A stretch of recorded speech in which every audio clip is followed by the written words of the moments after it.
आपने विक्रम और बैताल की कहानी सुनी होगी।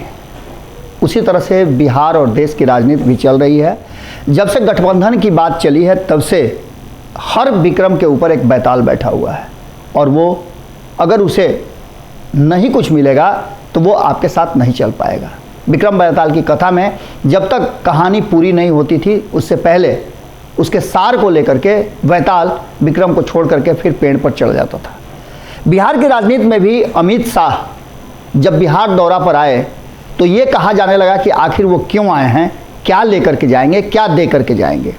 देने की बात तो उन्होंने आंकड़ों में बता दिया कि 125 के जगह पर 135 हम दे दिए हैं, और इसके साथ साथ उन्होंने और भी कई जो सड़कें आप देख रहे हैं वो केंद्र की दी हुई है, जो अस्पताल देख रहे हैं आप वो केंद्र की दी हुई है, ग्रामीण सड़कों को आप देख रहे हैं वो केंद्र की दी हुई है। ये सारे आंकड़े जुड़ा करके चले गए, लेकिन सबसे बड़ा आंकड़ा उन्होंने जो जुड़ाया वो आंकड़ा नीतीश कुमार को काफ़ी परेशान कर देगा। और नीतीश कुमार ही नहीं, नीतीश कुमार की पार्टी के थिंक टैंक जो हैं, जो उनके पंचरत्न हैं, उनके लिए परेशानी का कारण बड़ा है। और उससे भी बड़ी परेशानी उन 16 एमपीज़ के लिए हो गया है जो आज केंद्र में लोकसभा में बैठे हुए हैं।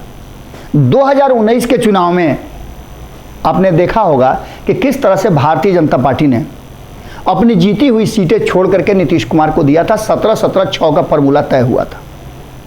इस फार्मूले के साथ जो हमें जानकारी है और उस समय जो हमने रिपोर्टिंग की थी, बातचीत किया था, उसके आधार पर रामविलास पासवान से जानकारी मिली थी कि वो नहीं चाहते थे कि नीतीश कुमार महागठबंधन से छोड़ करके एनडीए में आएं, लेकिन भारतीय जनता पार्टी को सत्ता में आना था, इसलिए उसने नीतीश कुमार को ग्रीन सिग्नल दिया। और इसका नतीजा हुआ कि नीतीश कुमार बैताल की तरह तब अमित शाह और नरेंद्र मोदी के पीठ पर चढ़ गए थे।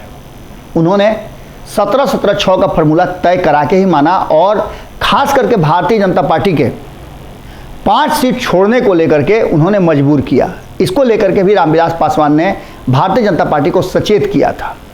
आज उनकी बातों को लेकर के एक बार फिर से ये कहा जा रहा है कि तब रामविलास पासवान ठीक थे। नीतीश कुमार ने 2020 के चुनाव में रामविलास पासवान की पार्टी लोक जनशक्ति पार्टी को एनडीए से ही बाहर करा दिया। ये बातें शायद नीतीश कुमार तक भी पहुंच गई थी कि रामविलास पासवान नहीं चाहते थे कि एनडीए का हिस्सा नीतीश कुमार हो। 2020 के चुनाव में उन्हें आउट कर दिया गया। चिराग पासवान ने अपने दम पर चुनाव लड़ा और नीतीश कुमार को कड़ी टक्कर दी। कई ऐसे सीट है, लगभग 3 दर्जन ऐसे सीट है जिस पर सीधे टक्कर में चिराग पासवान ने नीतीश कुमार को हारने के लिए मजबूर किया। अब इन सब बातों के बाद एक बार फिर से जो लोग विधायक बन के आए हैं 2020 में, और जो लोग एमपी बन करके 16 आए हैं लोकसभा में 2019 में, उन लोगों की चिंताएं बढ़ गई हैं और उन्हें खुला ऑफर दे दिया है अमित शाह ने। अमित शाह ने साफ तरीके से कहा है कि नरेंद्र मोदी का शासन है, जिसको भी जो चिंता हो, डर हो, वो हमसे आकर के मिल सकता है। अब आप समझ लीजिए, हम लगातार कई बार ये बातें कह रहे हैं और जिसका इशारा अमित शाह ने बिहार की धरती पर आकर के कर दिया है। सबसे पहले तो आपको याद होगा कि इससे पहले, सरकार बदलने से पहले जो अमित शाह आए थे, उस समय भी जेपी नड्डा के मुंह से जो बात निकली उसको पूरा समर्थन दिया था अमित शाह ने। जेपी नड्डा ने कहा था कि क्षेत्रीय दलों का अस्तित्व समाप्त हो जाएगा। धीरे धीरे वो चीज़ें सामने नज़र आ गई हैं। इसके बाद अब अमित शाह आए और अमित शाह ने आकर के ये स्पष्ट कर दिया कि आखिर ये महागठबंधन का कुनबा जो है वो किसे कितनी सीटें देगा और नीतीश कुमार कितनी सीट लेकर के प्रधानमंत्री की उम्मीदवारी के लिए खड़ा होंगे। क्या 40 में से 25 सीटें, 30 सीटें नीतीश कुमार को राष्ट्रीय जनता दल दे देगा? 2019 के चुनाव में पूरी तरह से परास्त हुई महागठबंधन किस तरह से नरेंद्र मोदी का सामना करेगी, ये बड़ा सवाल है। इस सवाल के जवाब में इस बार उन सीटों पर उंगली रख दिया है अमित शाह ने जो सीटें जदयू जीत करके आई थी। खास करके आप समझ सकते हैं कि उनके आने का मकसद क्या है, कि सीमांचल क्षेत्र में जो जदयू के उम्मीदवार, अधिकांश उम्मीदवार जो जीत करके आए हैं, उन्हें अब इस बात का डर पैदा हो गया है कि अगर भारतीय जनता पार्टी के साथ नहीं रहे तो राष्ट्रीय जनता दल के साथ होते हुए वो सीटें उन्हें मिलेंगी या नहीं मिलेंगी, अगर मिलेंगी भी तो जीत कैसे होगी, क्योंकि चुनाव आते आते भारतीय जनता पार्टी अपनी पुरानी रणनीति पे जरूर आ जाएगी। और अमित शाह इस बात को एश्योर कर रहे हैं कि जो उनके खेमे में आएगा वो सुरक्षित रहेगा।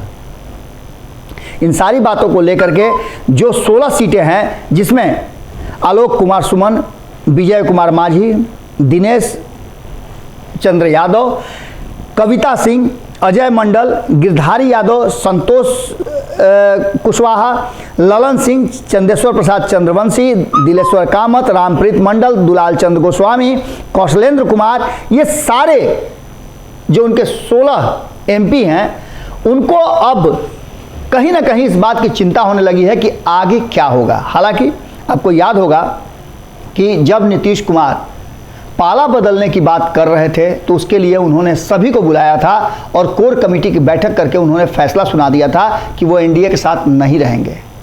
इसके साथ ही हम तो सिर्फ 16 एमपीज़ की बात बता रहे हैं जो 2024 में चुनावी मैदान में उतरेंगे। इन 16 को टिकट मिलेगा या नहीं मिलेगा, ये भी बड़ा प्रश्न है, क्योंकि कांग्रेस एक सीट जीत करके महागठबंधन में सबसे आगे की पंक्ति में खड़ी है। उसे कम से कम 10 सीटें चाहिए। अगर 10 सीटें नहीं मिली तो कांग्रेस बगावत कर सकती है। वहीं जीतन राम मांझी की बात करें तो जीतन राम मांझी को भी कम से कम 4 सीटें चाहिए। पिछली बार उन्हें 3 सीटें मिली थी, इस बार वो 4 सीट पर दावा ठोकेंगे और ये उन्हें कैसे मिलेगा। अगर 14 सीटें निकल जाती हैं तो ऐसी स्थिति में वाम दलों को क्या मिलेगा, मुकेश सहनी वेट कर रहे हैं उनको क्या मिलेगा, पशुपति कुमार पारस जो वेट कर रहे हैं उनको क्या मिलेगा, ये सारी बातें उलझती नजर आ रही हैं। बिहारनामा में हम आपको बिहार की ऐसी ही खबरें लेकर के आते हैं जो कहीं ना कहीं राजनीतिक रूप से पूरी तरह से उलझी हुई है और राजनीति की दशा और दिशा बदलने जा रही है। अमित शाह के बिहार आगमन के बाद से ये चर्चाएं आम हो गई हैं कि लोकसभा के साथ साथ, चूंकि 2024 और 2025 दोनों की चर्चा करके गए हैं अमित शाह, और दोनों में उन्होंने कहा है कि भारतीय जनता पार्टी की सरकार बिहार में बनेगी। इसका सीधा उनका इशारा था कि नीतीश कुमार को किनारे करके राष्ट्रीय जनता दल के साथ सीधी लड़ाई वो लड़ेंगे। और ऐसी स्थिति में प्रधानमंत्री के उम्मीदवार नीतीश कुमार अपनी पार्टी और संगठन को कैसे बचाएंगे, इस बात को लेकर के अब चर्चाएं तेज हो गई हैं। ललन सिंह की चिंताएं, उपेंद्र कुशवाहा का जो तरीका है बात करने का उसमें बदलाव हो गया है। वहीं आपको बता दें कि अशोक चौधरी, संजय झा, विजय कुमार चौधरी, श्रवण कुमार, ये सारे लोग जो नीतीश कुमार के इर्द गिर्द रहते हैं, इन सभी को उनकी भाषा बदल गई है, उनकी बात बदल गई है। और उससे भी बड़ी बात कि जो अभी वर्तमान में 45 विधायक हैं उनकी भी चिंताएं बढ़ गई हैं। इसके साथ ही जो लोग 2020 के चुनाव में हार गए थे वो भी अब अपने लिए सेफ सीट खोज रहे हैं। अब इस गठबंधन में आने के बाद जहां एक तरफ नीतीश कुमार तो मुख्यमंत्री की कुर्सी पर यथास्थिति विराजमान हैं, लेकिन बाकी के लोगों का क्या होगा। कई लोग वेट कर रहे थे कि इस बार सरकार बनी है तो उनको जगह मिलेगी पुराने लोगों को हटा करके, लेकिन ऐसा नहीं हुआ। अब ऐसे लोग अगर अमित शाह के ऑफर को स्वीकार कर लें, बगावत करें, तो कोई बड़ी बात नहीं होगी। आने वाला 2024 का चुनाव सबसे पहले बहुत ज़्यादा कठिन होने वाला है महागठबंधन के लिए। हालांकि अगर सब कुछ जैसा चल रहा है वैसा रहा तो भारतीय जनता पार्टी को बिहार से आउट भी किया जा सकता है, इसमें कोई बड़ी बात नहीं है। लेकिन सबसे बड़ी समस्या है सीट शेयरिंग का समझौता, क्योंकि पहले भी सीट शेयरिंग के समझौता के कारण महागठबंधन बिखर चुका है। अब महागठबंधन के जो साथी हैं उनमें से एक तो जदयू का हिस्सा हो गए हैं और बाकी के एक बाहर हैं जो महागठबंधन में आने की, कभी एनडीए से ऑफर आने की बात कर रहे हैं, मुकेश सहनी। तो जीतन राम मांझी भी उस माइंड में रखे हुए हैं कि उन्हें क्या करना है आने वाले चुनाव के लिए। अगर उन्हें उनके मन मुताबिक उम्मीदवारी नहीं मिलती है, सम्मान नहीं मिलता है, तो सम्मान के नाम पर और उम्मीदवारी के नाम पर वो एक बार फिर से पाला बदल सकते हैं। और भारतीय जनता पार्टी इसका इंतजार कर रही है। सबसे बड़ा इंतजार भारतीय जनता पार्टी का है कि जदयू के भीतर बड़ी सेंधमारी करें, और इसके लिए RCP सिंह काफ़ी हैं। जुड़े रहिएगा भारत लाइव के साथ। अगली खबर में जल्दी ही मुलाकात होगी। अगर ये वीडियो पसंद आई और वह बिहार के राजनीति और बिहारियत से सरोकार रखेनी तो सब्सक्राइब बटन दबा के चैनल के सब्सक्राइब कर ली। ओजे एगो घंटी बा, ओकरा बटन दबा देला से कुल सटीक और मारक खबर रुआ मुफ्त में मिल जाई। अगर रुआ पत्रकारिता के हमनी के नया प्रयोग में सहयोग कर चाहतानी तो ज्वाइन बटन दबा दी। पेटीएम नंबर नोट कर ली 9386